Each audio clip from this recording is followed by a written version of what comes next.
છોકરાઓની ફ્રેન્ડશિપ કેટલી અલગ હોય છે નહીં? બેસે અને શરૂઆત કરશે ગાળોથી, એકબીજાની ગમે તેટલી ઉડાઈ દે, ચાલું કોઈને ખોટું જ નથી લાગતું. અને ટાઈમ જોયા વગર ફોન કરીને કહી દેશે કે ભાઈ બસ આવી જા, અને સામેથી પેલો આવી પણ જશે. સવાલ પૂછશે નહીં કે કેમ, શું જરૂર છે, ઊભો રહી જશે. પછી એ ઝઘડામાં સાથે ઊભા રહેવું હોય કે પછી ઘરની કોઈ જવાબદારીમાં સાથ આપવો હોય, આ લોકો એકબીજા માટે હંમેશા અવેલેબલ હોય. 24/7 એટીએમ સર્વિસ છે એકબીજા માટે જ. અને ક્રશ કોઈ એકની હશે ગ્રુપમાંથી, પણ એ ક્રશને ભાભી બનાવવા માટેના એફર્ટ્સ બધા જ સાથે મળીને ટીમ વર્કમાં કરશે.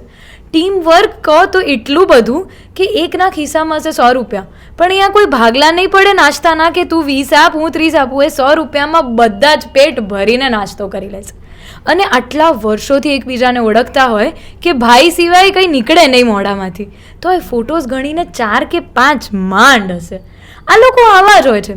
મસ્તી મજાક સાથે રહેવાની તો ફ્રેન્ડશિપ છે જ આ લોકોની, પણ એના કરતાં પણ વધારે સાથ નિભાવવાવાળી દોસ્તી છે આ લોકોની.